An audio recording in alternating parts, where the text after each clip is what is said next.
On October 14th, 2024, Windows 10 reached its end. Instead of a smooth migration, Windows 11's adoption crashed, falling to just 31%, while 400 million personal computers defiantly stayed behind. Rivals surged. Mac enterprise sales jumped 47%, and Chromebook shipments rose 89%. Suddenly, Microsoft's grip looks breakable.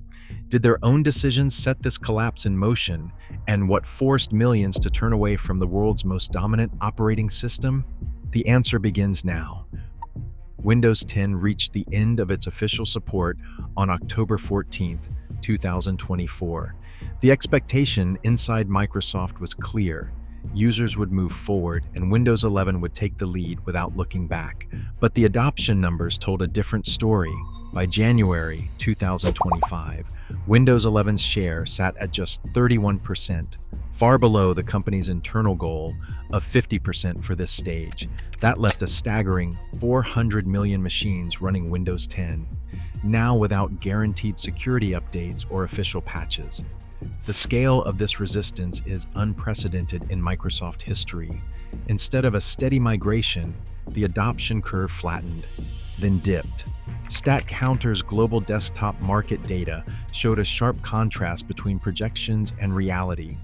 The plan had been to convert half the user base within months of Windows 10's end of life, but the momentum simply evaporated.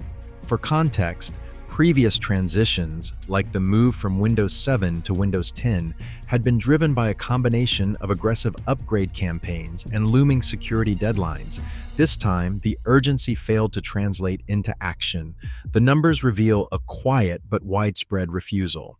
Hundreds of millions of users, from home offices to large enterprises, chose to stay with an unsupported system rather than accept the new requirements of Windows 11. Microsoft's leadership watched as the adoption reports rolled in, each quarter falling further behind their own targets. The company's internal forecasts had been based on the assumption that the threat of unpatched vulnerabilities would push users forward. Instead, the majority stood still, even as the risk of cyber attacks grew. The gap between expectation and reality sent shockwaves through the company. The stubborn presence of 400 million unsupported devices was not a technical glitch or a temporary delay. It was a statement. Users were not simply slow to adapt. They were actively choosing not to. The question facing Microsoft was no longer about how to speed up adoption, but why so many were refusing to move at all. Linux isn't the only destination for those leaving Windows behind. In corporate boardrooms and IT procurement offices, the search for alternatives has become urgent and pragmatic. Mac deployments in the enterprise sector have surged, with year-over-year growth outpacing anything seen in the last decade. Apple's quarterly reports highlight a sharp increase in bulk orders from Fortune 500 companies, and IT managers are now budgeting for MacBooks instead of replacement PCs. The numbers are impossible to ignore: a 47% rise in Mac adoption across business accounts, driven by demands for privacy, simplified device management, and a stable operating system free from forced updates. Chromebooks, once dismissed as tools for students, have become a surprise contender in the business world. Recent shipment data shows an 89% leap in enterprise Chromebook orders over the past year. Cost-conscious organizations are running the numbers and finding that Google's platform, with its low maintenance and robust security, offers a compelling alternative. In sectors like healthcare, logistics, and education, entire fleets of Windows machines are being replaced with Chromebooks that boot in seconds and require minimal IT support. These shifts are not isolated experiments or the result of online hype. Procurement reports from major tech resellers show a clear pattern. Windows is losing ground in spaces it once dominated unchallenged. The migration isn't limited to startups or small businesses. Some of the world's largest law firms and consulting agencies are moving thousands of seats away from Microsoft, citing reduced downtime and predictable costs as key factors. Inside Microsoft, the mood has turned from concern to crisis. The leadership team, already under pressure from missed adoption targets, now faces the reality of a shrinking enterprise footprint. Reports have surfaced of high-level meetings stretching late into the night.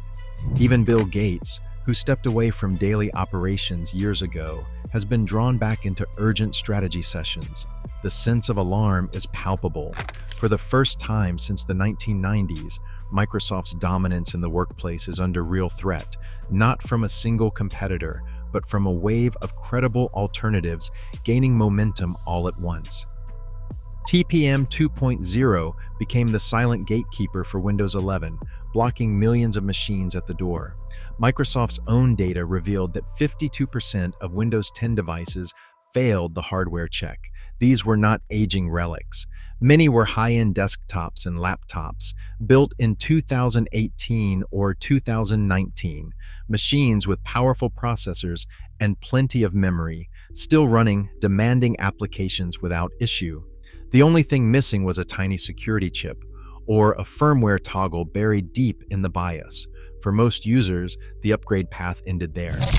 Rachel Morrison faced this wall firsthand. Her custom PC, built for graphic design, passed every performance test except the one that mattered to Microsoft. The upgrade tool flagged her system as incompatible. The solution offered was blunt: replace her entire machine. The price tag, $2,500, was impossible to justify for a computer that still handled her workload. Rachel walked away from Windows entirely and installed Linux Mint instead. She spent a few weeks learning new workflows, trading Adobe for open-source alternatives. The switch cost her nothing but time, and her machine felt faster without the overhead of forced updates or background telemetry. Small businesses faced an even steeper climb. Jennifer Patel ran the numbers for her accounting firm. Upgrading a dozen workstations would cost $18,000, not for better performance or new features, but to meet an arbitrary requirement. She chose to migrate to Ubuntu, keeping her hardware and avoiding new expenses. Stories like Jennifer's echoed across online forums and IT circles. The Linux desktop share, once stuck at just over 3%, climbed toward 5% as more users made the jump. Behind the scenes, Microsoft's hardware partners had their own stake in this policy. The PC market had stagnated, with sales flatlining after years of incremental upgrades. By enforcing new hardware standards, Microsoft offered its partners a lifeline, a reason to push a new wave of devices into the market. For users, the message was clear: buy new or be left behind. Many chose a third option, and with every migration, Microsoft lost not just a sale, but a loyal customer. David Chen sat in front of his new laptop, ready to set up Windows 11 for work. The process stopped him almost immediately. The installer demanded a Microsoft account and a live internet connection. There was no option to create a local account, and there was no way to keep his files and settings private. Every workaround he tried was quickly blocked. Microsoft had closed every door to offline installation, forcing users into their ecosystem for even the most basic use. As users wrestled with forced accounts, a much deeper privacy risk surfaced. The recall feature, introduced as an AI-powered tool for productivity, quietly captured screenshots of everything on screen every few seconds. Security researcher Kevin Beaumont discovered that these images were stored in an unencrypted database on the hard drive, accessible to any malware or rogue process. Passwords, bank details, private messages, all collected in one place. Beaumont called it a surveillance nightmare, and the backlash was immediate. Microsoft scrambled to add encryption and to make recall opt-in, but the trust was already broken. The legal consequences arrived quickly. Marcus Webb, a London-based lawyer, realized that recall was capturing privileged client communications. Storing sensitive legal documents and emails in an easily accessible file was not just a technical flaw, it threatened the entire foundation of client confidentiality. Webb made the decision to move his 22-lawyer firm to Mac, citing ethical obligations and the need to protect client data. One poorly secured feature cost Microsoft a contract they had held for years. Performance complaints piled on. Gamers like Kevin Torres noticed their systems running slower after upgrading. Benchmarks showed a 12.5% drop in frame rates playing Valorant, even on high-end hardware. The culprit was not the game or the hardware. It was Windows 11 itself, overloaded with background telemetry and mandatory OneDrive syncing. The promise of a faster, smarter operating system had become a list of reasons to look elsewhere. Today, the battle for control over personal computing is not hypothetical. It is unfolding in real time. As users weigh privacy, cost, and autonomy, the choice of operating system becomes an act of resistance. The future of tech will be shaped not by corporations, but by what people refuse to accept.